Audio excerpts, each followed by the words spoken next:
selamat pagi.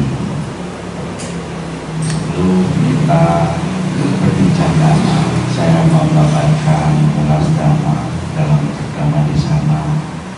Saudara-saudara mendengarkan dhamma, kemudian kita berdiskusi. Mari bersama-sama kita mengagungkan guru kita.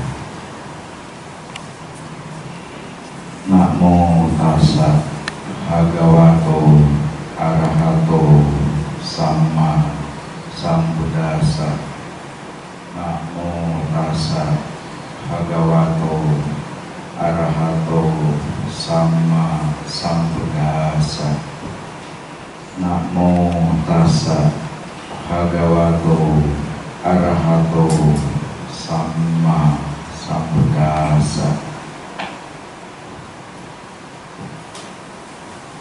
Saudara-saudara, ibu bapak, pada hari ini berbahagia sekali, cerah sekali hari ini ya kita bisa berkumpul di sini berkat kekuatan kebaikan kita.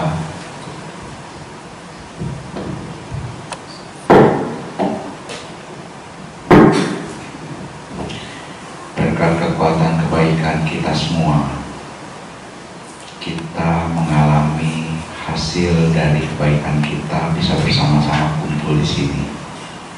Kita telah menggeser perintah-perintah, baik perintah internal berupa kemalasan, keseganan, terlalu pagi, juga perintah-perintah eksternal. Ada alangan kamu datang, ada alangan hujan, mendung, atau lain-lainnya. Kita telah atasi itu semua sehingga kita bisa bersama-sama di sini. Saudara-saudara, topik pada hari ini yaitu flexing. Nah, apa itu flexing? Saudara-saudara, kita tahu flexing kan? Di antara kita para pemuda ini gak aneh dengan istilah flexing. Bagi yang angkatan saya itu yang masih naik oplet, naik bemo waktu dulu kecil gitu ya. Nah, itu apa ini flexing? Arti umum yang diterjemahkan yaitu pamer harta. Nah, pamer harta itu seperti apa? Nah, saya akan sampaikan beberapa jenis, nanti ibu bapak saudara-saudara semua bisa paham. Pamer harta itu nggak harus harta. Ternyata tahun-tahun lalu, beberapa tahun lalu sampai tahun lalu ya, itu terjadi kasus-kasus memang ya. Tapi saya ingin sampaikan dulu bahwa pada hakikatnya seseorang itu hidup itu banyak yang ketergantungan dengan keinginan. Ingin ini, ingin itu, ingin ini, ingin itu, sehingga dia hidup ya. Nah, di dalam kehidupannya itu masing-masing makhluk itu ingin juga mengekspresikan dirinya supaya tertarik yang di luarnya kepada dia. Contohnya ya, para binatang itu sering mengekspresikan dirinya supaya orang-orang di sekitar atau makhluk-makhluk di sekitarnya tertarik. Contoh burung merak misalnya. Nah, itu kan menunjukkan bulunya dan memamerkan tubuhnya ya, bulu-bulunya yang indah, menebar untuk menarik pasangannya, begitu kan ya. Nah, juga yang lain-lain seperti itu ya. Orang juga begitu dulu rupanya, dia berupaya untuk memamerkan sesuatu, menunjukkan bahwa dirinya lebih dari yang lain supaya terpilih. Bukan terpilih atau dipilih ya, dua ya. Terpilih kan tidak sengaja kepilih ya kan, atau dipilih oleh orang lain karena kelebihan dia, begitu kan ya. Contoh kalau cowok misalnya ya, para laki-laki itu kan style rambutnya diganti, maksudnya untuk supaya lawan jenisnya perempuan misalnya ya tertarik kepada dia, ya kan, menggunakan pengharum dan sebagainya, tujuannya agar pasangannya tertarik pada dia. Beda dengan cewek. Kalau cewek misalnya pakai tas mewah dan sebagainya buat menarik cowok, enggak, bukan ya, tapi untuk apa? Nah, menunjukkan diri dia itu lebih hebat loh dari yang lain gitu ya. Ya beda tuh nature-nya, tapi keinginannya ingin pamer kan, sama ingin pamer seperti itu ya. Itu sifat alaminya kalau didiamkan ya, seperti itu orang-orang tuh ya, seperti itu, sehingga orang-orang lain yang melihatnya, kalau melihat dia seperti itu, dia akan menilai kan, oh ternyata si ibu A ini hebat loh, mampu loh, kaya loh, gitu kan ya. Nah, fenomena ini rupanya terjadi juga pada manusia seperti itu, menilai kelebihan-kelebihan orang, sehingga seolah-olah orang timbul suatu kepercayaan kepada orang itu. Ingat nggak waktu dulu ada satu perusahaan ya, di mana foundernya itu kaya sekali, nampaknya tanda petik, rumahnya sangat mewah, ya kan, berpakaiannya sangat mewah, jalan-jalan ke luar negeri. Nah, maka berbondong-bondonglah orang ikut serta di PT tersebut untuk tujuan supaya dia dapat pergi ke tempat suci dari keyakinannya, nabung di situ, ya kan, nabung di situ. Karena anggapannya apa? Oh, udah pasti aman nih, ya kan, yang punya juga hebat, gitu kan, ya. Nah, teman-teman, ibu bapak, saudara-saudara semua, ya, itu satu fenomena, satu fenomena. Artinya ada orang yang memahami fenomena tadi dimanfaatkan, betul nggak? Ya kan? Artinya belum tentu dia itu kaya sebenarnya, tetapi kaya menggunakan apa? Menggunakan kekayaan dari sumbangan-sumbangan atau tabungan-tabungan orang. Orang nabung di situ kan banyak tuh uangnya tuh. Pergi ke, misalnya pergi ke India misalnya. Nah, pergi ke Indianya nanti 5 tahun lagi misalnya, ya kan? Nah, uangnya ini kan bisa diolah dulu nih, betul? Dipakai, beli ini, beli itu, sehingga nampak wah hebat. Kemudian promosi kan jalan terus. Nah, orang nabung terus nggak? Nabung. Nah, jadi apa tuh? Artinya ada orang-orang tertentu zaman itu pura-pura kaya kan sebenarnya, tetapi kekayaannya dari mana? Nah, dari orang banyak kan, kekayaannya dipakai.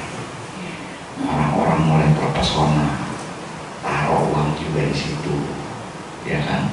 Nah, artinya uang yang tersebut dipakai ya untuk menarik orang lain untuk taruh uang lagi kan, terus seperti itu. Nah, karena itu terus-menerus bergulir ada, maka orang-orang yang udah jatuh tempo itu terbiayai nggak? Terbiayai, jalan-jalan, betul nggak? Sehingga seolah-olah bagaimana? Oh, aman, benar, paham ya? Nah, itu skema Ponzi namanya, skema Ponzi. Mungkin saja di awal-awalnya dia sewa apartemen, sewa mobil, sewa gedung, sehingga orang tahu, betul nggak? Potret, apalagi sekarang media sosial ya, wah hebat, gitu kan, sewa tuh ngasih utang, ya kan? Nah, orang-orang percaya kan nabung, betul nggak? Nabung ini untuk bayar utang, betul? Sementara orang nabung lagi, gitu kan? Nah, orang nabung lagi untuk bayar apa? tadi untuk yang nabung pertama, betul? Terus menerus kan begitu kan? Ya, seolah-olah aman kan? Nah, jangan ditiru. Ya, itu skema Ponzi. Dulu pernah juga ada orang-orang tertentu, wah naik mobilnya hebat, ya BMW misalnya, ya kan? Nah, sehingga orang ikut. Nah, ini kan prinsip mirip MLM ya, betul? Ya, bukannya ibu bapak nggak boleh ikut MLM loh. Saya kasih tahu cara kerjanya supaya ibu bapak tahu seperti itu. Nah, itu satu hal, ya kan? Terus yang kedua, menjelang pertengahan tahun lalu sampai akhir tahun itu kan mulai ngetop juga tuh, ada yang naik jet, ya kan, di potret.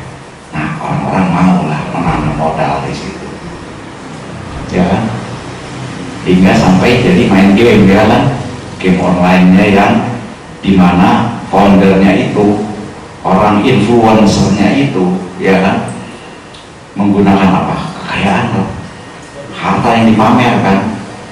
Wah, jalan-jalan kemana, naik mobil pribadi, begitu ya, ya kan?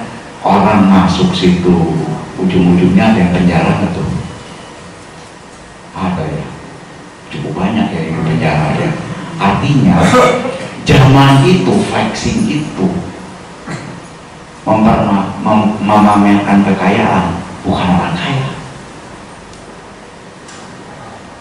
Padahal ada rumus yang sudah sejak lama dipegang oleh orang-orang yang paham, yaitu apa? Orang-orang miskin itu screening itu artinya apa? Menyatakan diri supaya dia kelihatan nggak miskin. Padahal orang-orang kaya diam-diam bisik-bisik, kalau bisa orang nggak tahu. Rumusnya begitu sebenarnya, rumus yang umum, yang bagus, yang seperti itu ya. Jadi udah dilihat, diteliti oleh banyak orang bahwa orang-orang yang nggak mampu ini banyak yang seperti itu. Dia memamerkan seolah-olah mampu kaya, padahal orang-orang kaya yang beneran kaya diam-diam, kalau bisa nggak terlibat, santai aja, sederhana gitu kan.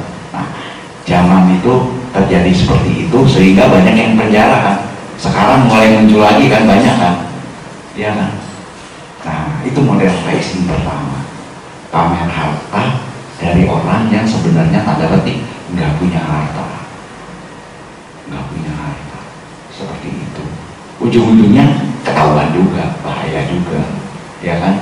Skema Ponzi tadi saya udah kasih tahu ya cara kerjanya ya. Jadi waspada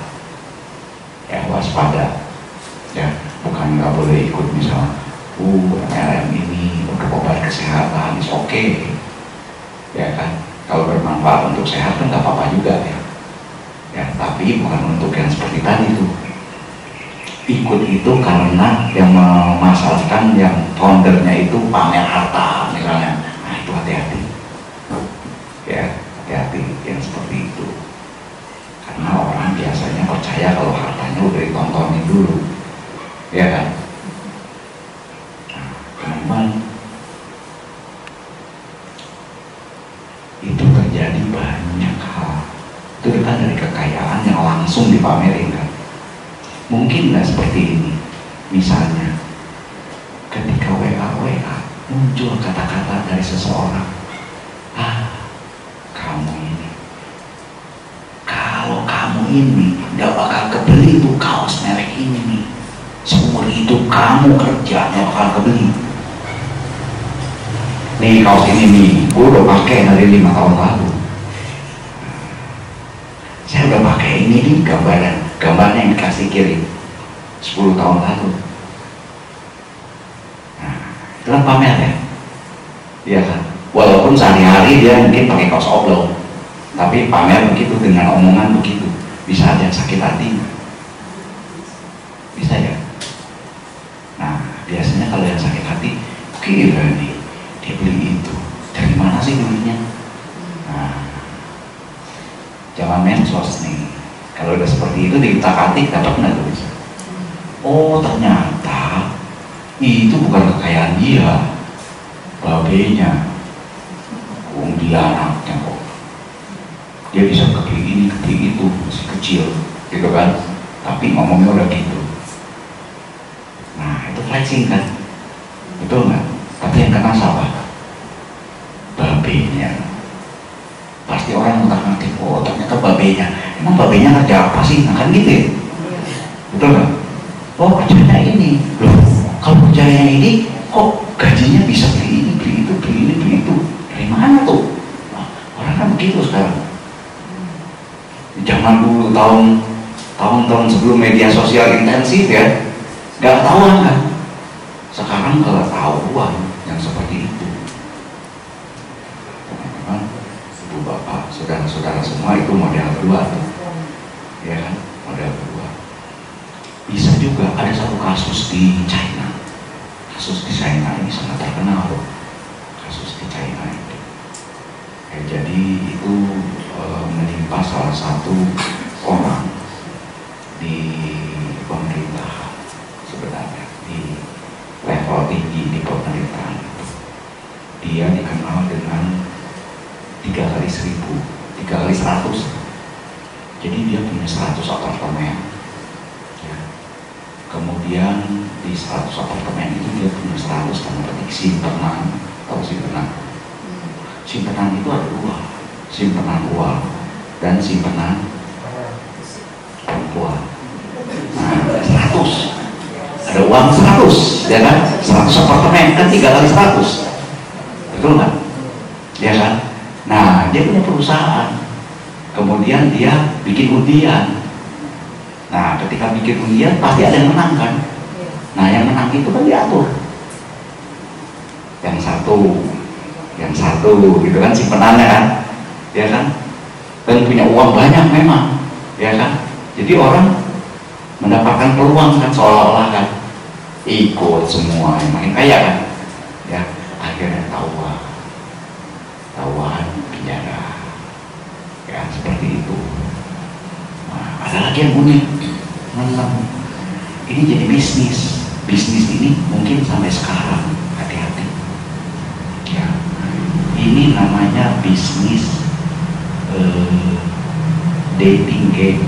Kalau dating game maksudnya kalau cowok sama cewek janjian mau ketemu, nah itu kan udah date ya.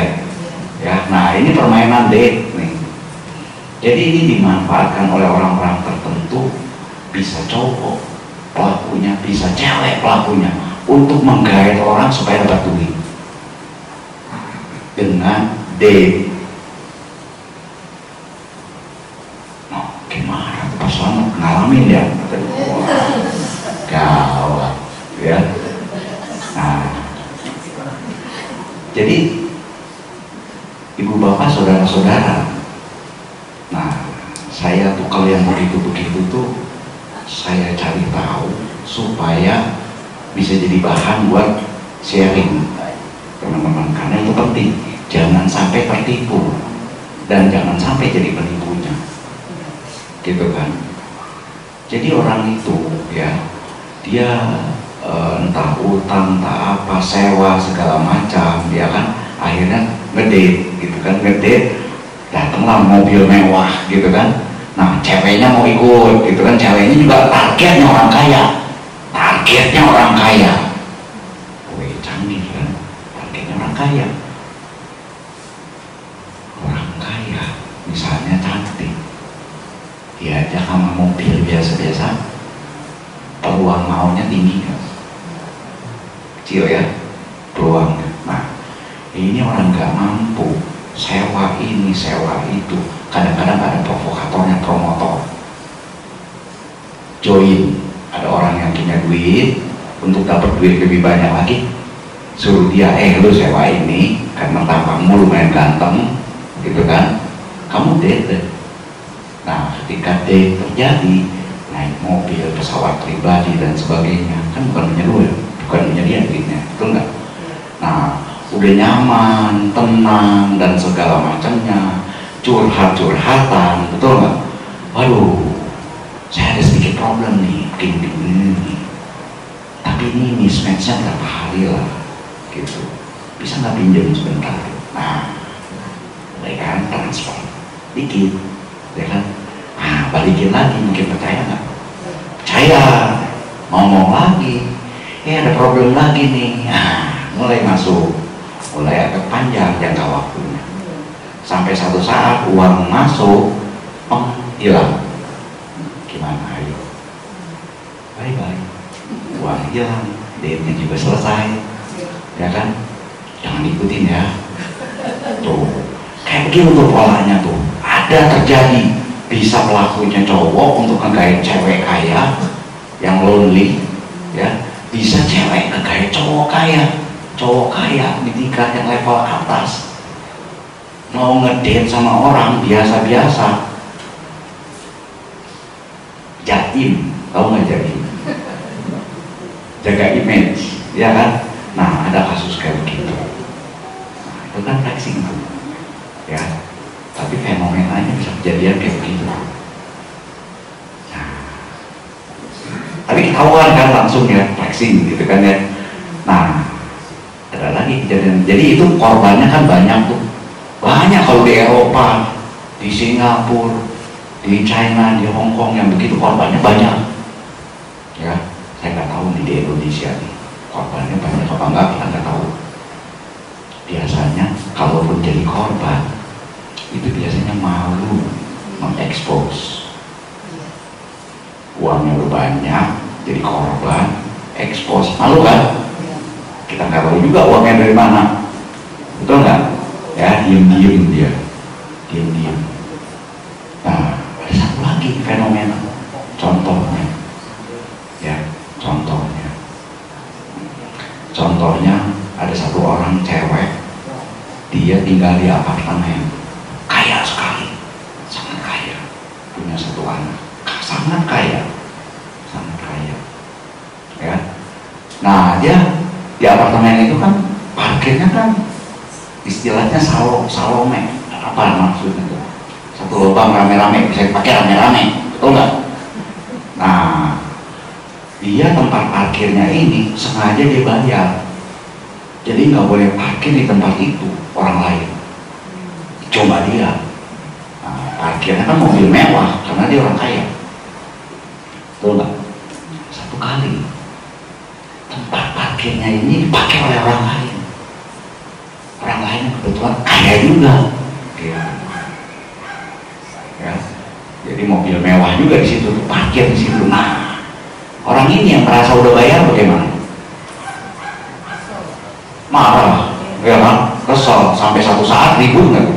Ribut. Nah, ketika ribut begitu ada cowok yang ngebelain, cowok sederhana yang ngebelain.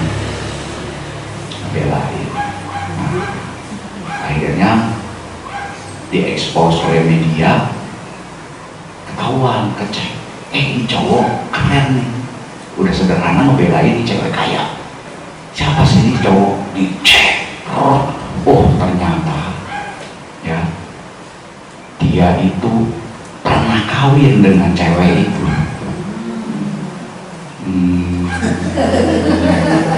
Ya, pernah kawin dengan cewek itu. Nah, pernah kawin jadi dengan cewek itu, ya. Nah, dia cerai terus, ya. Tapi ngakunya di media ketika diwawancara, karena orang kan cari tahu tuh, dianggap itu istri sirinya. Nah, tahu istri siri apa? Istri di luar, ya kan? Ya, seperti itu. Nah, singkat kata dong, kalau nggak panjang nih urusan bunuh diri, ya kan? Nah, singkat kata akhirnya ketahuan bahwa pada saat itu Presiden China yang sekarang ini memberikan suatu peraturan bahwa pejabat itu harus mengungkapkan hartanya, termasuk harta istrinya. Nah, pada saat aturan itu dikeluarkan, terjadi perceraian berbondong-bondong di sana, di China. Supaya apa? kekayaannya nggak ketahuan, tapi hubungan tetap jadi siri, gitu. Makanya dia punya anak, anaknya baru 5 tahun gitu, kan baru sebentar, padahal itu tahun berapa tuh kebijakan itu, ya. Dan orang yang sederhana itu adalah salah satu pejabat di pemerintahan, yang dimana diselidiki akhirnya uangnya dari hasil korupsi dan sebagainya nggak kelacak karena hilang uangnya kan bukan istrinya itu, tapi kaya, betul nggak? Ya kan, hubungan tetap, punya anak tetap. Nah, modusnya keren lagi kan, beda kan. Jadi perceraian bisa jadi modus untuk itu, tapi ketahuannya gara-gara flexing si perempuan, gara-gara itu ketahuan, ya kan, gara-gara itu ketahuan. Nah, ternyata flexing ini macamnya macam-macam, ragamnya, ya kan. Misalnya di jalanan nih, ada orang macet di jalanan, satu nggak mau ngasih jalan, satu mau ngasih jalan, gitu kan, ribut kan, ribut. Nah, ribut akhirnya, wah, keluar ribut, dia ngomong, lu jangan macam-macam lo ya, lu bisa penjara lo, mau apa juga lo bisa lo, gue penjara. Nah, ada yang iseng, kan sosmed sekarang, cepet langsung diekspos, ketahuan, ini orang ngomong gini, emang bisanya apa sih? Kemampuannya apa sih? Dilacak ternyata kayaknya ada hubungan dengan itu, dengan memiliki kewenangan untuk menilang apa segala macam, ya kan? Nah, ternyata akhirnya ketahuan di situ bahwa dia bisa mempermainkan itu. Nah, mempermainkan itu kan logo ya, uang. Akhirnya tangkap di penjara. Nah, flexingnya bentuknya apa tuh? Kata-kata. Mirip dengan yang pertama tadi kan, flexingnya kata-kata. Ya lu seumur hidup atau 50 tahun kerja nggak bakal nih beli ini. Saya udah pakai ini sekian tahun lalu. Nah, itu kan cuma ngomong, ya kan? Iya, ya kan. Kemudian yang tadi itu dari tempat parkir atau apa. Nah, di Indonesia juga terjadi kasus apa ya? Kasus apa tuh? Iya, Mario ya. Nah, tahu kan gara-gara anak kebongkarnya bukan yang satu lagi, tak KB yang namanya. Ya kan, nah, lagi adem-adem enak-enak kerja, tahu-tahu dikabari bahwa dia dipanggil oleh KPK gara-gara istrinya lagi jalan-jalan pakai apa, kayak gitu ya. Kan orang kan pengen eksis gitu ya. Nah, ternyata sekarang tuh hati-hati kayak begitu, teman-teman, anak-anak muda nih, hati-hati, ya. Kan nggak apa-apa kalau benar, tapi capek nggak ngadepinnya. Misalnya orang tuanya adik-adik ini udah kaya lumayan lah, gitu kan. Adik-adik flexing kayak begitu, kan hobi-hobian dulu dengan teman-teman, ya kan. Masuk Instagram, masuk Facebook, begitu kan. Lewat WA, nih gue lagi di sini nih, pakai mobil apa, sepatu apa, mungkin perhiasan apa kalau cewek, ya kan. Wah, keren kan, itu kan di antara teman-temannya nyebar kan gitu kan, betul nggak? Nyebar itu, ini anak baru sekolah kelas sekian, kok pakai ini, emang duitnya dari mana sih? Ketika ditelisik duitnya dari mana, naik nggak tuh ke atas? Naik. Oh, pantas papanya ini. Papanya mau tingkat apa? Oh, dia eselon itu segini. Oh, eselon segini kali gajinya sekian, tapi bisa beli ya. Nah, mulai kan, ya kan? Oh, ternyata dia punya usaha ini. Anggaplah benar. Capek nggak tuh dia bakal diulang-balik tuh? Dipanggil di sidang, diinterogasi, panggil lagi sidang lagi. Selamat tidur. Ya, oke. ya, flexing kayak gitu banyak modelnya. Wah, Dana nih, Dana kan suka ada model lelang tuh sekarang, ya kan, model lelang, bener nggak? Ya kan, padahal kalau mau Dana aja gitu ya, tapi orang tuh seneng ya begitu tuh, itu termasuk flexing tuh.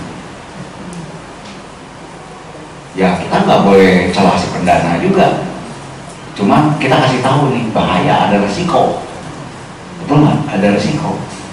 Itu kan kalau dalam satu forum besar dilelang ini, dibeli ini, dahsyat sekian miliar misalnya, ya kan?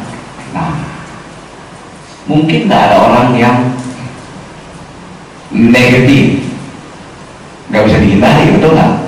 Ada, oh ini sombong, lu pamer, lu kekayaan di sini, lu dana sekian banyak, gitu kan? Emang lu usahanya apa sih? Nah, kok hati ada nggak yang begitu? Ada loh, ada loh. Tapi ini lagi ngetren nih sekarang, model lelang kayak gitu tuh, ya. Hati-hati, ya. Dia maksud hati seneng-seneng main-main untuk berdana dengan rame-rame ngajak orang kan, makin tinggi orang makin penasaran gitu kan. Padahal itu flexing kan, mempertontonkan bahwa dia bisa lebih, weh, dana gitu kan, canggih gitu kan, ya. Nah, itu langsung ada yang capture loh. Ya mungkin bukan teman-teman saudara-saudara di sini, bukan, di capture jadi omongan dari luar, jadi omongan. Bisa kemungkinan ada yang iseng nggak? Ada kemungkinan ada yang iseng. Nah teman-teman, hati-hati ya. Jadi memang ada jenis-jenis orang itu punya penghasilan, kekayaan, uang, nggak ada artian. Ujung-ujungnya kan semuanya itu ada uang kan, tapi uang itu dikonversi menjadi harga diri apa gitu kan ya. Ya kan? Nah, orang uang itu ada yang money avoidance namanya. Kalau saya petik dari Pak Renal Kasali, itu ada money avoidance. Artinya apa? Uang itu ya untuk sekedar untuk menutupi biaya-biaya hidup sehari-hari. Ya itu pas-pasan lah, ya kan? Ya kasihan juga sih dia. Banyak lah yang begitu ya. Cari uang untuk pas-pasan, betul lah. Tambah kehidupan sehari-hari. Nah, itu jenis pertama. Jenis kedua, ada money worshipper. Artinya worship, memuja uang. Pokoknya kalau ada uang senang banget. Ada nggak yang kayak begitu di luar? Ada uang senang banget, ada uang senang banget. Itu nggak happy. Pokoknya ada uang happy aja. Belum tentu dipakai sih. Belum tentu dipakai, yang penting ada di tabungan, ada maunya nge-bleeding banyak gitu kan. Udah happy banget tuh. Nah itu pemuja uang tuh. Pemuja uang itu belum tentu pakai uangnya loh, ya kan, belum tentu flexing juga loh. Tapi dia senang juga kalau melihat gitu, kasih lihat gitu, maunya ada segini gitu kan ya. Ya itu money worshipper. Kalau yang pertama habis dipakai sehari-hari, ya. Nah yang ketiga itu status, money status. Artinya apa? Uang untuk status. Nah yang seperti itu tuh, uang untuk status, supaya kelihatan keren dia beli ini itu. Jadi supaya dia dapat duitnya untuk apa? Untuk tampil, untuk terdengar, ya kan? Yang seperti itu. Yang keempat ini the wise man with the money. Artinya cari uang, tapi dia adalah orang bijaksana. Dia tahu ada risiko ini, bahayanya ini, dia bisa manage dirinya, betul nggak? Nah teman-teman, di dalam agama Buddha itu ada teori Atta namanya. Atta itu teori diri, ya. Ini kalau kita mapping ke dalam pengetahuan tentang bisa parenting, bisa kehidupan seperti kita sehari-hari, ya. Ini ada beberapa hal teman-teman tentang konsep diri ini. Jadi konsep diri ini ada 3 hal yang utama sebenarnya ya, yang sering kali pada orang-orang duniawi ya, orang-orang duniawi yang belum mencapai sotapanna. Ya, kalau udah mencapai sotapanna nih hilang nih, padam nih, dia tahu persis nanti Tapi kalau belum sotapana, nah saya nggak tahu nih, di sini ada yang sotapana, mohon maaf ya. Andaikan kita belum sotapana, kayaknya bakal kemungkinan kita harus waspada di situ. Ya, yang pertama adalah idealisme diri. Idealisme diri itu setiap orang itu ingin ideal, betul nggak? Ingin ideal jadi apa? Gitu kan ya? Ingin ideal jadi apa? Oh, ingin ideal, kalau anak kecil tanya, kamu mau jadi apa? Nah, itu kan udah mulai ditanya idealismenya dia mau jadi apa, gitu kan? Tapi ibu bapak kalau ditanya mau jadi apa? Nah, banyak yang diam kan? Apalagi pengen jadi seperti misalnya Angelina Jolie misalnya. Nah, itu kan bisa juga, ya kan? Ada orang begitu kan? Idealismenya pengen begitu. Ada yang ingin jadi apa? Ingin waluya. Waktu perlu ayah. Nah, ya kan? Ada yang begitu. Ada ingin jadi apa? Saya ingin jadi badannya kayak apa? Ada yang gitu ya. Nah, ada yang ingin jadi dokter misalnya, ya kan? Ada yang ingin jadi punya apa aja ada, gitu kan ya. Nah, itu idealisme diri. Orang pengen ke situ, dianggapnya itu ideal, ya kan? Ada bagusnya bagi para duniawi punya cita-cita, betul nggak? Punya idealisme, betul nggak? Tetapi ada bahayanya juga sebenarnya kalau nggak diikuti kebijaksanaan, betul nggak? Ya, karena apa? Untuk jadi idealisme itu kalau dari kecil itu biasanya banyak yang terkena pengaruh keluarga atau teman-teman. Kamu mau jadi apa? Oh, jangan jadi itu, jadinya ini, katanya gitu ya. Kalau ini kamu lebih hebat, begini-begini ya kan? Artinya apa? Idealismenya dia dipengaruhi oleh orang-orang sekitar atau oleh film. Nonton itu asik juga ya kalau kayak di film itu tuh. Nah, pernah nggak dengar orang kayak begitu? Banyak ya, asik juga ya. Sampai kalau kita tanya anak-anak atau siapa, kamu nonton itu, emang ada yang hebat di situ? Oh ada. Emang kamu mau jadi itu? Oh iya. Nah, mulai kebentuk tuh idealismenya. Kalau idealisme ingin jadi itu, jadi itunya itu adalah positif, very good, betul nggak? Tapi kalau negatif, hati-hati. Apalagi biasanya, kamu mirip papa kamu, jangan lupa, kamu jangan maluin papa kamu, harus kayak begini. Kira-kira gimana? Ketanamnya idealismenya dia. Saya harus lebih dari papa saya, gitu kan? Tapi minimal sama dengan papa saya, gitu kan? Ya kan? Nah, padahal papanya itu kan ada sifat positif, ada sifat negatif, betul nggak? Nanti diidentikan. Saya ingin seperti papa saya. Nah, papanya bisa pembunuh segala macam, kaya plus, di copy semua, bahaya nggak? Bahaya. Tapi nggak punya idealisme, bahaya juga. Nggak punya cita-cita nanti, ya kan? Nah, saya kasih tahu ini supaya nanti ibu bapak tahu nih, pasti punya idealisme kan, yang diam-diam disimpan, ya kan? Apalagi kalau udah pasangan, kamu jadi apa? Aduh, katanya, hanjakal kalau punya suami yang kayak begini. Nah, itu dalam hati, ya. Begitu sama temannya ya, iya hanjakal, kita dulu nggak jadian. Nah, kan jelas tuh. Nah, ya kan? Nah, itu satu sisi idealisme. Tapi pada saat ini seseorang itu bisa bercermin diri. Bercerminnya bagaimana? Kalau orang bercermin itu kan self image, ya kan? Ya kan? Nah, itu namanya citra diri. Artinya pada saat ini dia memandang dirinya bagaimana? Nah, kalau memandang dirinya apa adanya, artinya secara komprehensif, luas. Oh, saya punya kelemahan ini, punya kelebihan ini. Kalau kelemahan ini, kelebihan ini, oke, gitu kan ya?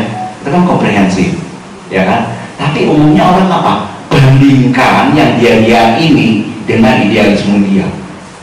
Waduh, gue belum mencapai apa-apa nih. Nah, gitu kan? Ya, idealisme dia apa? Dia potret diri saat ini. Saat ini, misalnya kaya, misalnya, ya kan? Saat ini, lo belum kebeli apa-apa. dia menilai diri dia begitu, belum apa-apa, belum apa-apa. Padahal dia punya kemampuan yang lain, betul nggak? Yang lebih hebat dari itu, tapi itu dianggap tidak ada. Dianggap tidak ada. Ada yang seperti itu, ada yang seperti itu. Itu bisa stres kan? Bisa nggak nyaman. Nah, kalau nggak nyaman, akhirnya timbul yang ketiga, harga diri. Dia menilai dirinya dia nyaman apa enggak. Nah, kalau dia bandingkan dengan idealisme dia di situ, timbul nggak nyaman, dia akan merendahkan harga dirinya. Ya, apa sih artinya gue cuma bisanya begini, belum apa-apa. Nah, dia menilai rendah diri dia, motivasinya menjadi hancur, ya kan? Nah, ini bisa terjadi pada siapapun loh, bukan hanya anak-anak loh. Banyak orang bisa terjadi kayak begitu, nilai dirinya jadi rendah. Belum lagi dia udah menilai dirinya tinggi, kayaknya gue udah lebih nih ini. Nah, orang di sebelahnya bilang, nggak begitu, lu sebenarnya bodoh, tapi bodohnya ini disebutin bodoh terus yang ini, sehingga yang lebih ini ketutup karena provokasi orang. Akibatnya dia timbul konflik batin. Dia menganggap dirinya tinggi, disebut ketinggian oleh orang lain. Bahaya kan? Bahaya.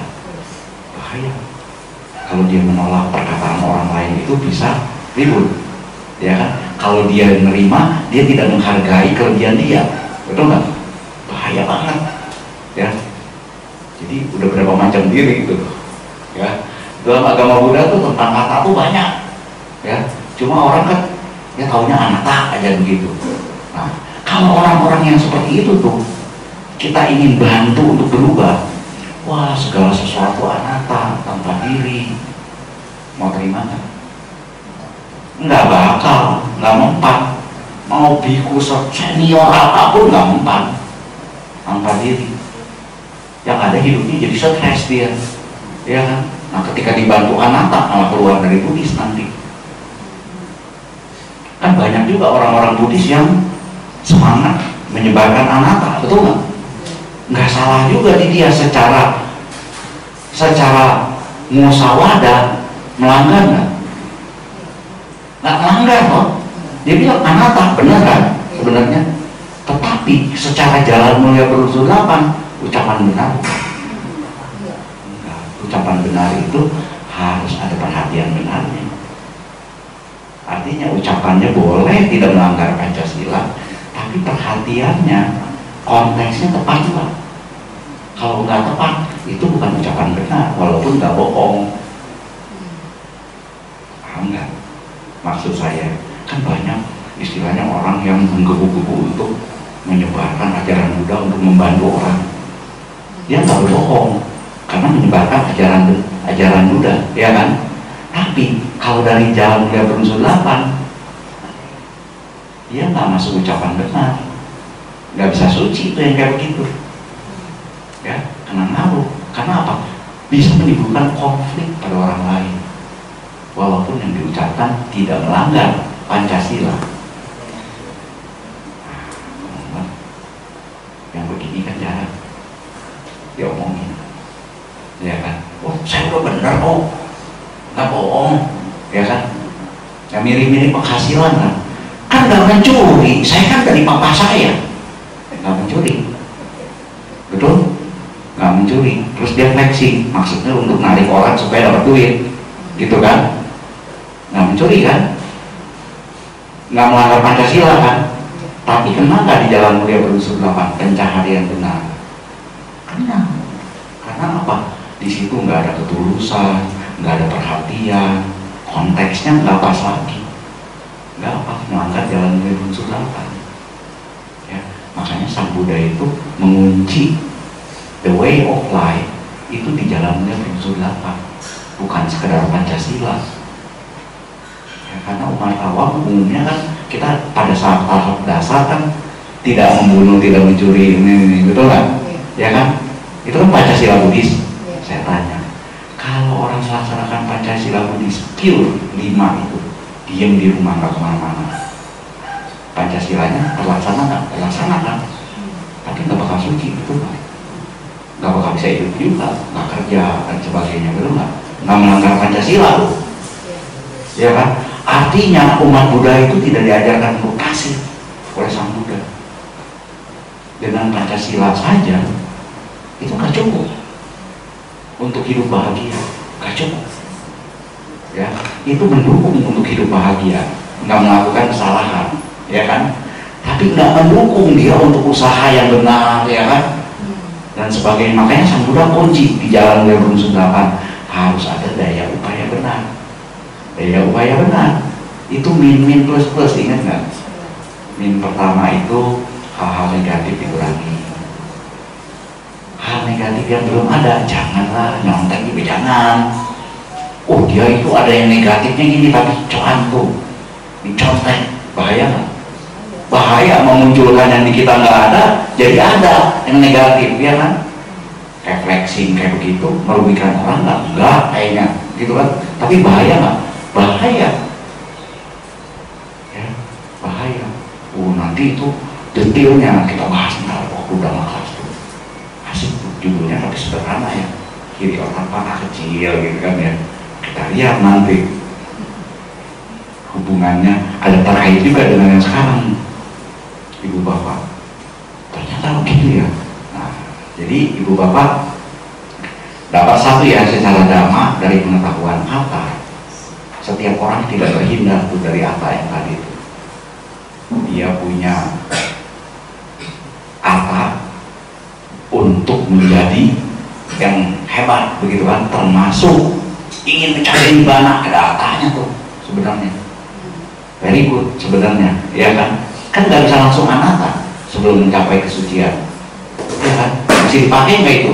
Masih. Makanya Sang Buddha kasih tahu sebagai apa? Jalan Mulia Berungsung 8 itu sebagai rakit, pakai dulu. Mirip kalau di dalam satu khotbahnya Acangcah ya, ada kolam banyak lumpur, dia nyari dulu, dapat, palanya dipegang, dapat guru. Nah, gurunya bilang apa? Gurunya tahu itu ular. Gurunya bilang apa? Ya pegang terus, pegang terus, jangan lepaskan itu. Nanti setelah kamu di tempat yang aman, baru kamu lepaskan. Artinya apa? Pegang dulu tuh sesuatu, cita-cita tadi sebagai cita-cita. Tapi kalau tercapai cita-cita, lepas nih, lepas. Karena itu seperti rakit, ya kan? Jalanin dulu sebagai rakit. Tapi kalau udah sampai, rakit harus dilepas. Seperti itu, ya. Jadi ibu bapak dapat yang tadi itu tiga pandangan tentang diri. Diri yang ideal, maunya apa, itu kan perlu setiap orang. Idealnya saya ingin mencapai Sotapanna, itu kan satu. Idealnya dalam kehidupan duniawi masih jauh nih Sotapanna, di breakdown kecil. Tahun depan pokoknya punya ini itu bisa latihan meditasi misalnya, kan gitu. Ya kan di breakdown kecil dong, supaya lebih gampang, gitu kan. Idealisme. Ya, yang kedua, snapshot pada saat itu dibandingkan dengan idealisme dan keadaan sesungguhnya dia. Nah, ini penting. Dan keadaan sesungguhnya dia. Kalau enggak refleks keadaan sesungguhnya dia hanya lihat dari satu sisi dibandingkan terhadap yang ingin dicapai saja, padahal dia punya kelebihan lain, ya kan? Nah, dia bisa kecewa nih. Aduh, saya belum mencapai itu. Padahal yang ini dia ahli matematika, ahli ini. Padahal dia pengen jadi musisi, belum tercapai. Padahal di bidang lainnya dia ahli. Dia nggak anggap tuh keahlian dia nanti. Nggak anggap, bahaya. Betul nggak? Makanya Sang Buddha ajarkan lihat secara komprehensif, menyeluruh. Diri kamu apa adanya, gitu kan? Apa adanya, artinya apa? Yang ini belum tercapai, oke. Tapi yang ini ada lebih, yang ini ada keserem-serem, gitu kan ya? Nah, seperti itu. Nah, yang ketiga, harga diri. Apapun yang kita nilai terhadap diri kita ada kelebihan kekurangan, Jangan sampai gak nyaman sama diri sendiri. Hargailah diri sendiri apa adanya. Oh selamat, kamu ini memang begini, ada kelebihan, ada kekurangan, yang ini bisa ditambah, yang ini dikurangin. Ayo kita berusaha, harus nyaman dengan diri sendiri, jangan dihukum diri sendiri. Saya kamu selamat kok nggak bisa ya. Nah akhirnya menyiksa diri. Kalau diri sendiri dihukum, kan Sang Buddha udah kasih tahu jalan tengah, jangan menyiksa diri, ya toh? Ya seperti itu. Makanya lihat diri kita apa adanya. Pada saat dicermin tadi yang nomor 2, kalau itu dilihat apa adanya, artinya oh ini kurang, oh ini ada kelebihan, oh ini bisa dikembangkan, ini bahaya. Nah dengan begitu maka dia menilai diri dia nggak rendah, tapi dia menilai diri dia nyaman di situ. Ya, cuma sayangnya kadang-kadang ada provokator di luar. Karena targetnya nilainya dapat 90, dia cuma dapat 89.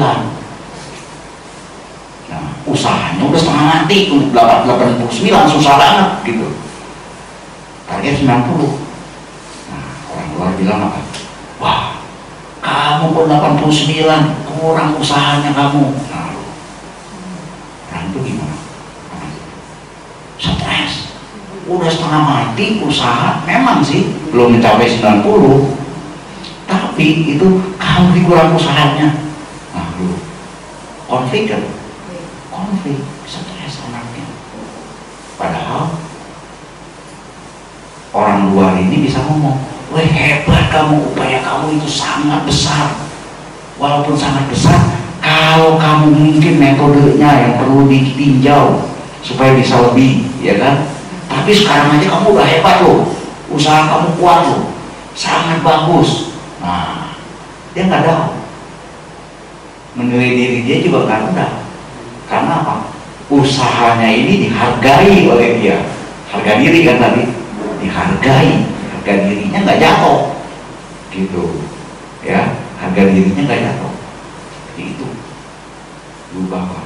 Nah, jadi pelajaran dhamma yang itu kemudian kita hubungkan lagi dengan tadi. Gak ngambil kok dari orang, anaknya nih yang flexing, gak ngambil kok dari orang. Gak bohong sih, bener nih ada mobilnya, gitu kan. Gak melanggar Pancasila kan, gak melanggar Pancasila, tapi itu melanggar jalan dia Sundapa, kurang perhatian sehingga timbul resiko sama buruk berbuah. Timbul resiko muncul, udah kamu berbuah pada dia mengkondisikan, karena dia hidup dan bermasyarakat kan. Kalau ada di keluarga kita, ibu bapak melakukan kama buruk dan resikonya menimpa dia, ibu bapak saudara-saudaranya ikut mikirin nggak? Baru ikut puyeng mikirin, itu baru pikirannya. Tapi karena puyeng segala macam gitu akibat ulah itu, jadi kondisi nggak untuk berbuahnya kama buruk dia, jadi kondisi berbuahnya kama buruk dia di situ. Hati-hati ya. Nah jadi ibu bapak dapat juga pelajaran di situ. Pancasila Buddhis tidak cukup, dilengkapi dengan jalan mulia Sundapa, karena di situ ada perhatiannya, ada daya upayanya. Ya kan, jangan sampai resiko-resiko kecil muncul, ya kan. Nah, satu lagi terkait dengan yang tadi itu, Dhammapada. Kalau dilihat dari itu, saudara-saudara, kita perlu saling pergaulan kita, bergaulan dengan orang-orang yang bijaksana, bukan hanya hebat. Kalau hebat kan tadi bisa niru ya, niru gitu kan. Tapi orang-orang bijaksana ini langka memang.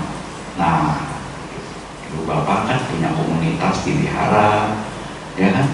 Itu banyak orang bijaksana di sini. Bergaulah dengan mereka, supaya ketika bergaul dengan orang hebat, kebijaksanaannya menjadi filter. Filter. Oke, bergaul dengan orang hebat, tapi kebijaksanaannya terfilter. Artinya apa? Kena ke yang nomor 4 tadi, jenis orang yang cari uang, dapat uang tapi bijaksana. maka dia akan menggunakan uangnya itu dengan bijaksana, betul nggak? Seperti itu. Oh, ini ada risiko ini nih, kalau saya pamerin begini, ya kan?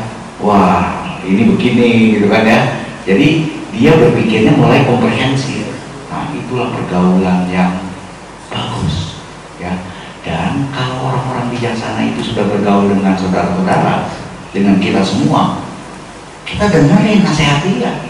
Karena orang bijaksana itu nggak ada yang mau menghancurkan temannya, nggak ada, ya. Walaupun kata-katanya mungkin nggak pas, karena apa? Kan beda kata-kata, beda dialek kan bisa juga, ya kan? Satu pakai Hokkien, satu pakai Sunda, kan bisa juga, gitu, ya kan? Jadi jangan terlalu bawa ke hati juga. Artinya apa? Kita harus cincai. Oh, ini cincai ini prinsip melepas loh. Kan orang-orang kan, oh berdana itu untuk melatih melepas. Berdana kalau nggak cincai, kepikiran tuh dananya seperti tadi kan. Kayak kasus ketika orang itu menang kan, ya kan? Oh nggak cincai itu terhadap yang kalah, nggak cincai itu nanti. Oh, gue kenapa bisa kalah sama dia ya? Cuma beda sejuta. Nah, nyeselnya minta ampun katanya ya. Padahal ya udah dia danain aja gitu, gitu kan? Ya kan bukan berarti kalah, gitu kan?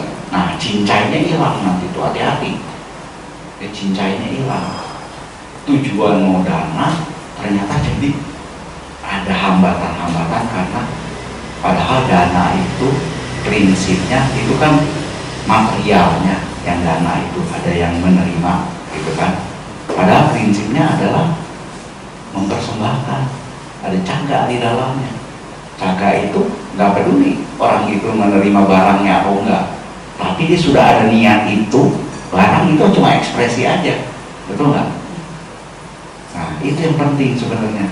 Makanya di dalam Sangga Nusati tadi kita renungkan rame-rame itu, ya kan? Sangga patut menerima pemberian. Pemberian itu dana. Jadi artinya umat kasih dana, gitu kan?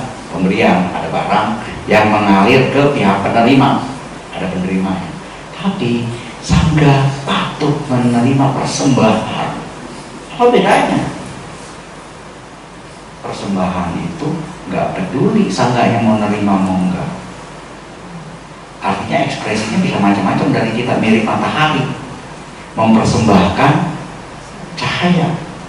Orang itu ada, orang itu nggak ada, terima nggak terima, dia tetap persembahkan. Ibu bapak tadi ramanya nanti mempersembahkan dupa, lilin, bunga, ya kan? Kan nggak peduli sang budanya ada apa enggak, terima apa enggak, makhluk dewanya ada apa enggak. Tapi dengan penuh tulus persembahan, nah itu mempersembahkan. Bedanya dengan memberi, beda ya. Jelas ya, clear ya. Jadi Sangga Nusati nggak bingung lagi nanti tuh, ya. Oh ini kok diulang-ulang sih? Beda. Itu hakikat praktik dan hakikat batin. Yang satu praktik memberi, ya kan? Yang satu praktek tulus mempersembahkan. Nggak ada orangnya, nggak apa-apa. Nggak diterima, nggak apa-apa juga, gitu kan? Cengbeng ya. Cengbeng ya. Nah, jadi nyerempet ke cengbeng, flexing ke cengbeng boleh dong dikit. Ya kan, karena terkait nih urusannya, ya kan. Kan kalau cengbeng itu bisa flexing juga tuh. Persembahan ini potret mewah banget, gitu kan ya. Masuk ke sosial media. Dahsyat ini, begini, gitu kan ya. Nah, itu model-model prinsip dana memberi itu, ya, bisa seperti itu. Ada yang kelihatan barangnya, ada yang nerima, gitu kan, ya kan. Tapi kalau cengbeng itu kan nggak ada yang nerima, betul nggak? Nggak tahu yang nerimanya siapa. Bisa ada leluhur kita, bisa nggak ada, bisa makhluk lain yang ada di situ, betul nggak? Nah, kita berprinsip tetap sembahyang kan, betul nggak? Nah, itu adalah persembahan. Persembahan itu lebih tinggi daripada yang memberi. Kalau memberi kan ada yang nerimanya nih, gitu kan? Kalau persembahan, mau dia leluhur kita ada di situ atau enggak, dewa ada di situ atau enggak, peta di situ ada atau enggak, dia terima atau enggak, dia tulus mempersembahkan. Nah, itu cengeng tuh, lakukanlah tidananya begitu, ya. Baru cespon tuh, pikirannya bagus, ya, pikirannya bagus, seperti itu, teman-teman. Dan hati-hati, kalau bersih-bersih itu bolehlah dikasih lihat orang, untuk menginduksi orang bersih-bersih kuburannya juga orang tuanya, gitu kan, ya kan, menginspirasikan kebaikan, bukan menginspirasikan kesombongan. Oh, harus beli buahnya ini, top yang nomor 1 jeruknya. Oh, ini tayangin. Nah, sekali flexing aja itu berapa juta misalnya, ya kan? Nah, itu bisa timbul resiko apa? Iri hati orang-orang. Iri hati orang-orang. Ada resiko. Ada di dalam satu khotbah kan, Sang Buddha ketika berkeliling itu sedang dilanda kemiskinan, sedang dilanda musibah dan sebagainya, ada yang kritik dari luar. Oh, Sang Bagawa ini penyokong dengan kehancuran orang, kehancuran orang. Kok Sang Buddha begini-begini karena sedang begini nih negara kita, istilahnya masyarakat. Nah, itu kan menjadi refleksi kepada Sang Bagawa dan para biku, betul nggak? Makanya timbul lagi Vinaya tuh, kayak begitu-begitu. Jadi nggak boleh flexing biku juga. Kan sekarang kan bukan hanya umat awam ternyata, Bante juga ada yang untuk di Indonesia nggak ada, ya kan? Nah, update status, ya kan? Update status, sampai ada yang WA ke saya, Pas Pak, orang tua saya Bante, dia pengen masuk grup saya, yang ini gado-gado. Ada saya grup di gado-gado, grup gado-gado, judul gado-gado kan dari saya, tapi bukan grup gado-gado namanya, cuma isinya gado-gado, bahaya tuh.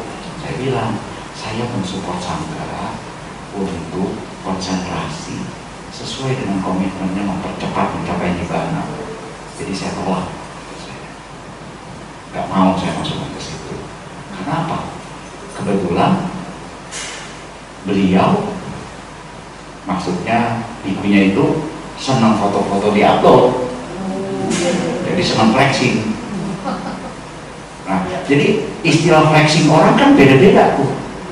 Saya kasih contoh beragam kan tadi ya, jadi bisa tahu ya, flexing itu seperti itu, resikonya terhadap diri sendiri, terhadap keluarga, terhadap masa depan, ya itu resikonya tinggi, dan tanggung jawab terhadap masyarakat. Kalau itu keuangannya entah dari mana, kita nggak tahu.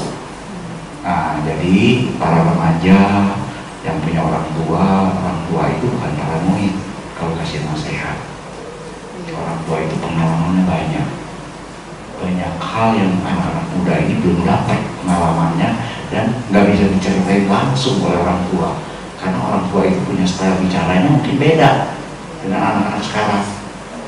Jadi anak-anak remaja kalau dinasehati oleh orang tuanya, nah kamu ini nggak punya kekayaan sesungguhnya, ini kan hasil saya, jangan marah juga gitu anak-anaknya, karena anak-anak ini menganggap hartanya orang tua hartanya dia. Nah kan itu yang bikin flexing tuh, ya kan, dianggap dia punya gitu kan. Ya, jadi hati-hati juga para remaja, harap maklum yang begitu, tahu bahwa saya di dunia ini sekarang belum punya harta yang banyak begini. Jangan diakui sebagai harta sendiri kemudian di flexing, jangan, ya kan. Nah sebaliknya para remaja, anak-anak kalau dikasih tahu oleh orang tuanya, nah kamu juga harus semangat kan, untuk bisa paling tidak sama, lifestyle tidak berubah, begitu kan, ya kan. Is okay juga, tapi injeksi dengan pemahaman yang tadi kita bahas, bahwa lifestyle itu kita mau money avoidance, artinya untuk pas-pasan aja, ya penderita juga, betul nggak? Kalau pas-pasan aja, betul nggak? Baru sekarang ini, besok udah mikir lagi, stres lagi untuk cari makan hari berikutnya. Nah itu kan money avoidance, hanya untuk dihabiskan, gitu kan. Kasihan tuh, harus lebih lah dari situ. Wah kan itu lomba, pas lomba. Enggak, Sang Buddha itu menyatakan bahwa sebagai rumah tangga harus jadi role model. Role model itu artinya dia harus cari harta, kemudian hartanya itu nanti dipilah-pilah, ada yang dipakai untuk diri sendiri dinikmati, dikelola untuk usahanya bisa lebih maju, sebagian lagi didanakan gitu kan, sebagian disimpan gitu kan. Nah yang didanakan aja nanti kita bahas tuh, ntar siap untuk apa, salah satunya untuk pajak, bayar pajak harus benar kayak begitu ya.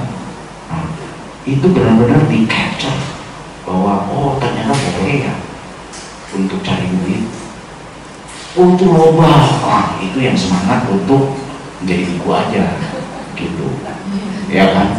Tapi kalau udah jadi biku jangan lomba ya dong, konsisten, betul nggak? Konsisten seperti itu, jadi dia harus konsisten yang seperti itu. Banyak yang jadi biku enggak, tapi jangan terlibat dalam urusan cari duit. Nah, kan bahaya juga umat nanti terjerumus pada nganggur semua nanti. Ada lu, ada Ramani, ada Romo, ada yang kayak begitu. Jadi datang ke saya, kenapa saya stres? Kenapa? 4 bulan lalu saya resign jadi suami. Resign jadi suami, emang kerjaan ya, jadi rupanya dia pekerja itu dia menganggap sebagai karyawan suami itu. Resign dari suami. Ada yang satu lagi, Pak, saya resign sebagai orang tua, anaknya 3 nih. Kenapa? Kan kalau masing-masing, biarlah dia hidup sendiri. Nah, silakan. Nah, ada lagi resign dari sekolah. Kenapa? Untuk mencapai nibbana secepat mungkin. Nibbana sapacaya waktu. Nibbana sapacaya waktunya mah nggak salah, ya kan? Tapi terapannya di bawahnya dia rupanya seperti itu, seperti itu. Wah, kalau saya beristri kan flexing Pak, loh beristri disebut flexing, nah itu keliru lagi kan? Ya, istri cantik flexing dia bilang. Jadi istrinya nggak boleh dandan dan sebagainya. Nah, kan repot lagi kayak begitu. Kan pandangan keliru. Sekarang ibu bapak kan udah tahu flexing itu porsinya seperti apa, penerapannya seperti apa. Jadi jangan sampai salah seperti itu lagi. Udah belajar agama tinggi-tinggi, istrinya pengen tampil bagus, ya kan? Wah, disuruh pakai dasar sobek-sobek, mencong-mencong, kan repot, ya kan? Repot gitu, ya. Nah, kalau udah terpaksa cuman dasarnya cuma 1 sobek-sobek ya nggak apa-apa, ya kan?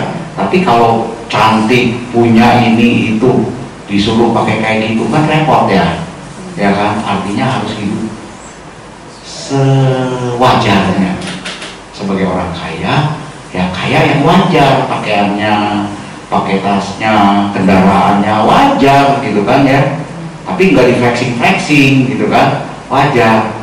Kalau dibikin nggak wajar, itu namanya, ingat kisah Aputakana yang saya sering bawain, itu nggak wajar, orang kaya yang nggak wajar.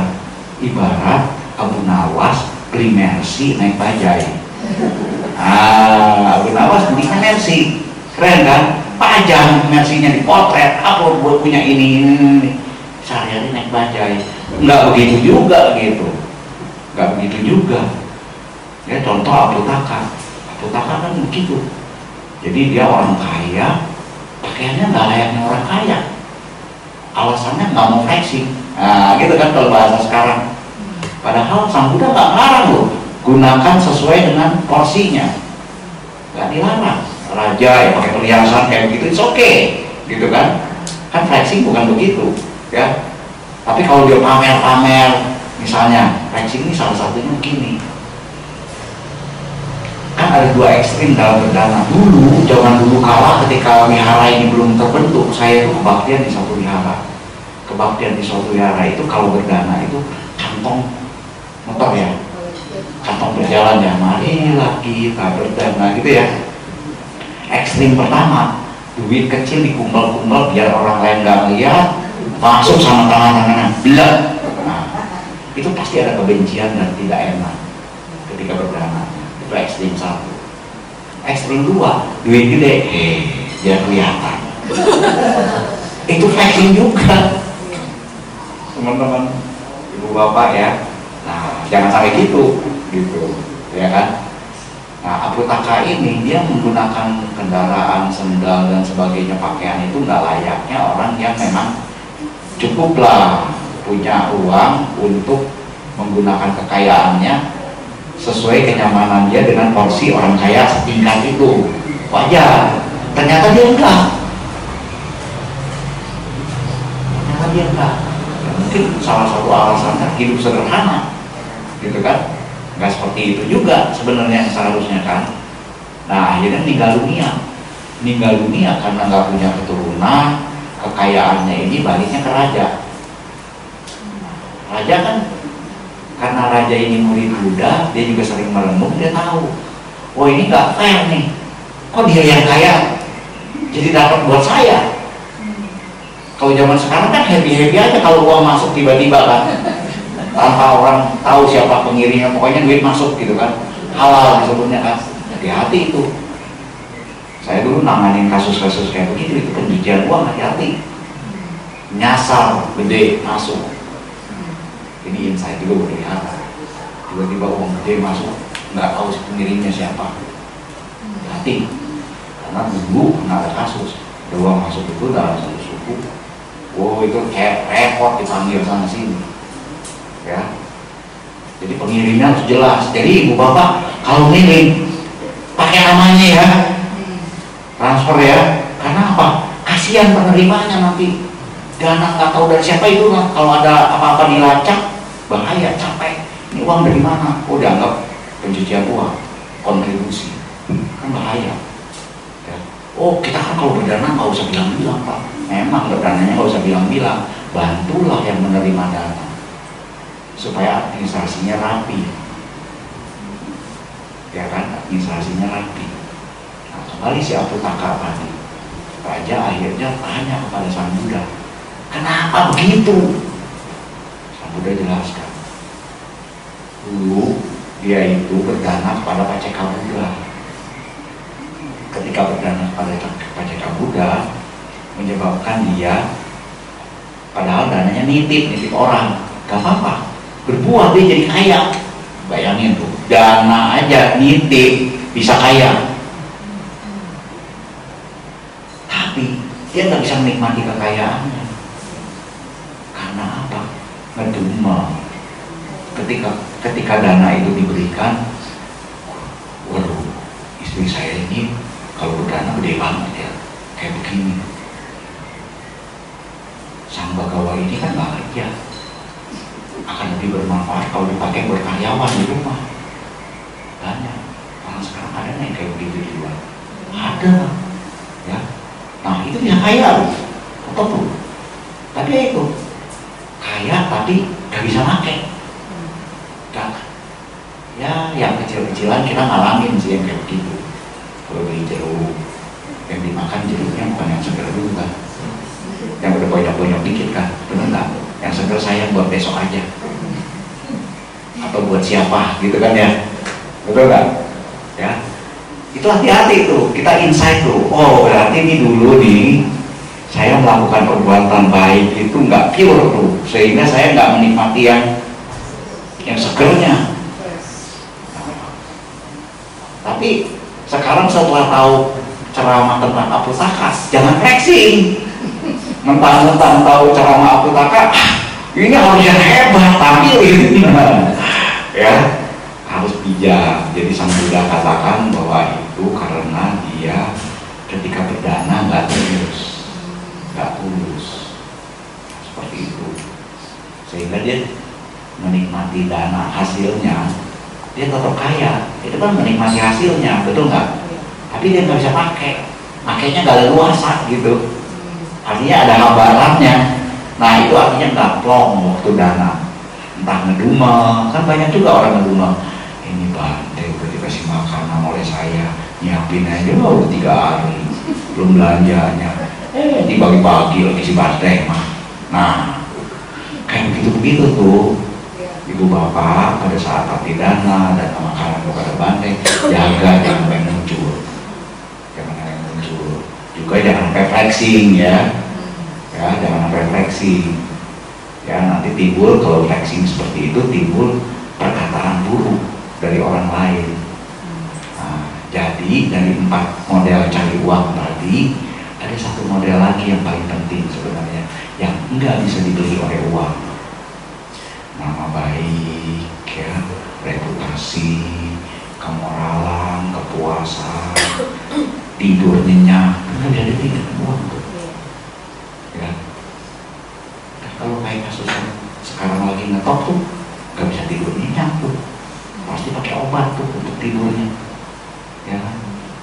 Nah itu apa? Jadi apabila misalnya ketemu orang-orang yang memberikan nasihat bijaksana terkait dengan flexing dan sebagainya, anak muda ataupun orang tua, karena flexing ini ternyata bukan hanya anak muda aja, orang tua juga banyak yang flexing ya dalam media sosial sekarang ini. Ya, orang bijaksana itu dengarkanlah, ikuti kata-katanya, karena bergaul dengan orang yang bijaksana itu semacam berkah utama ya, dan tidak mudah dijumpai ya. Kita bisa bertemu mereka aja itu satu berkah, apalagi wihara menyediakan banyak orang bijaksana seperti Dhamma Cakku. Wah itu wihara itu memberikan berkah juga kepada umatnya. Berkah yang sangat langka. Mungkin kalau di tempat lain sampai membludak kemana orangnya, ya kan? Kita sederhana di sini. Artinya apa? Penerima berkah utama itu pun langka loh. Gak banyak loh seperti ibu bapak. Ya. Jadi jalankanlah dhamma dengan baik, dengarkan, praktekkan ajaran oleh para bijaksana. Itu juga berkah utama bagi kita semua. Semoga apa yang kita diskusikan pada hari ini membawa manfaat. Semoga semuanya berbahagia. Sadu, sadu, sadu.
buat Dik Lili. Hari ini kan hari ulang tahun Dik Lili nih. Ini semuanya juga sangat membahagiakan. Nah, saya berharap Dik Lili bisa sehat, bahagia, semakin sukses, mantap dalam kehidupan sehari-hari. Jangan lupa bahwa orang tua itu sangat penting. Ketika hari ulang tahun ini, orang tua ingat, kita bakti kepada orang tua, kata Wedi namanya, yaitu orang tua melakukan sesuatu perbuatan baik lebih dulu. Kita sebagai anak-anaknya itu berterima kasih kepada orang tua. Biasanya di event ulang tahun ini, anak melakukan hal itu terhadap orang tua. Sungguh berkah orang tua memperoleh Lili, Dik Lili ya, dalam acara ulang tahun ini. Semoga dapat tetap berbuat baik dan tetap sukses, sehat, panjang umur, berbahagia. Sadu, sadu, sadu. Selamat ulang tahun untuk Ibu Riri. Semoga sehat selalu dan bahagia.